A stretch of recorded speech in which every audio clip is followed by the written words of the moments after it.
Hi everybody, this is the Baseball Hut, the amazing, spectacular, terrific, the great one, the People's Champion, your host, the Hut, and we are back here at the Baseball Hut 2, and I need you to subscribe and like this video. I've been very happy with the people coming in and willing to watch and leave comments and participate in the conversation about our favorite sport. And we're now in the rumor season. As you know, we got a little over a week from now. Week from tomorrow, and we will have the trade deadline. And there's a lot of names being bandied about. A new name has been bandied about, and this is from MLB Trade Rumors, believe it or not. Reds reportedly willing to trade Jonathan India. Wow, that's a surprise. As you know, the Reds are fighting the Brewers for the division in the National League Central. The Reds have told other teams that they are willing to trade second baseman Jonathan India, reports Mark Feinsand of MLB.com, in order to obtain young, controllable starting pitching. This marks a shift from a couple of months ago when the club was reported to be disinclined to trading him. The change in attitude is surprising, as India was awarded Rookie of the Year honors in the National League less than 2 years ago, taking that trophy in 2021. But there are also some reasons why it's a logical pivot for the club. For one thing, the club has vaulted itself into contention this year, ahead of the expectation of just about everyone.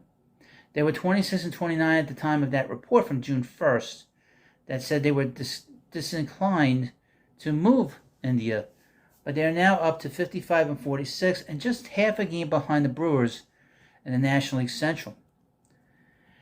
That ascent has been fueled by a parade of infield prospects coming up to the majors and succeeding this year. Spencer Steer made his debut last year and cracked this year's opening day roster. Ellie De La Cruz has cooled off a bit after a scorching hot start, but is still a menace on the base path. He is just out of this world. Matt McLean is hitting .305 while providing above-average middle infield defense. Christian Encarnacion Strand was recently promoted after demolishing AAA pitching and has held his own in the majors through 7 games. In addition to their younger players, veteran and ancient Joey Votto has also provided a jolt since returning from the injured list not too long ago. The combination of those performances is a huge reason why the club is faring so well this year, but also has the side effect of crowding out their position player mix. Steer was playing third early in the season, but moved to first a bit more than when De La Cruz came up. With Votto off the injured list and Encarnacion Strand in the mix at first as well, Steer has also seen some time in left field. Joining the outfield mix that includes T.J. Friedel, Jake Fraley, Will Benson, and Nick Senzel. As all of that has been going on, India has cooled off from a hot start. He was hitting .282, which is when it was reported that the Reds weren't planning to move him. It seemed like India was bouncing back from an injury in March 22 when he hit .249, getting closer to his Rookie of the Year form from 21, where he hit .269, blah, blah, blah, blah, blah. But since the calendar flipped to June, he posted a diminished line of .214, .299, .393. That's brought his season-long line down to .251, .338, .411. Just a hair below league average for a season as a whole. Teams generally shouldn't wildly change their player evaluations based on a couple of months, and some bad luck has probably been impacting his results anyhow. He has a .228 batting average on balls in play since the start of June, well below the .329 mark he had at the end of May. But he might still end up as the odd man out in Cincinnati, given the success of all the aforementioned players. If India were subtracted from the picture, the club could still have an infield of Steer, De La Cruz, McLean, and Encarnacion Strand, Votto from left to right. Since India has only played second base in his major league career, generally getting subpar grades at the spot, and brings a bit less versatility than most of the club's other infield options. But he would still figure to have plenty of trade value based on his track record. His struggles last year coincided with multiple trips to the injured list due to hamstring issues, and he seemed to be back on track here in 23 before his recent dip.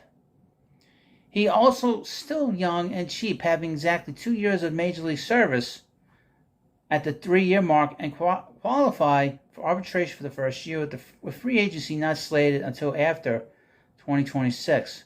This year's trade deadline seems like it will be unique, with so many clubs hovering near contention due to the expanded postseason and some weak divisions. That's led to widespread speculation that there will be more so-called baseball trades wherein two contending clubs each trade win-now pieces, subtracted from an area of surplus in order to address an area of need. Perhaps a different season would have seen more trade rumors surrounding the prospect like Noelvi Marte, who is playing well in AAA, but the Reds' theoretical trade partner might prefer an established big leaguer like India. But the Reds quite clearly need pitching and might have to give up something to get it. Their rotation was supposed to be fronted by Nick Lodolo and Hunter Green, but each has been on the injured list for over a month, with returns not likely until August. Other starters like Justin Dunn, Connor Overton, and Vladimir Gutierrez are also on the IL, leaving the club with a rotation of Andrew Abbott, Ben Lively, Graham Ashcroft, Brandon Williamson, and Luke Weaver. Each of the latter three have an ERA of 4.60 or higher, with Weaver all the way up to 7.2 this year. Lively has a 3.88 ERA, but hasn't had a regular role in the majors in years and just recently came off an IL stint due to a pectoral strain. Abbott has been great this year, but his career consists of just 9 total starts.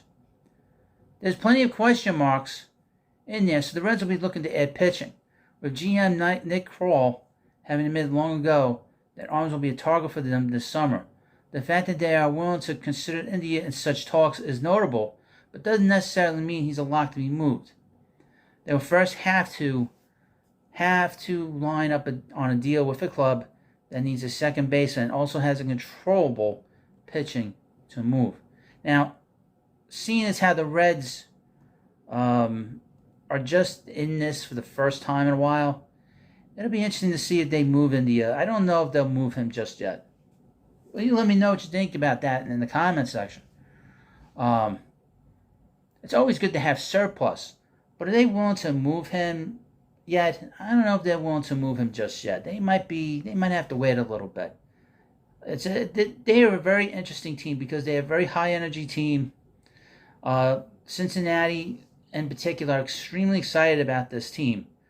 They've been selling out crowds like mad, and it'll be interesting to see how they address the needs that they have. What kind of pitching do they get? Do they get a veteran guy? Do they get a guy that's a younger veteran player or an old veteran player? That's something that will determine itself at the deadline, I would assume. But I think they'll do something that's not earth-shattering, but something that will fill a need. So you let me know what you think about this video. And, of course, please subscribe to the Baseball HUD too. Thanks for watching, and I'll see you later.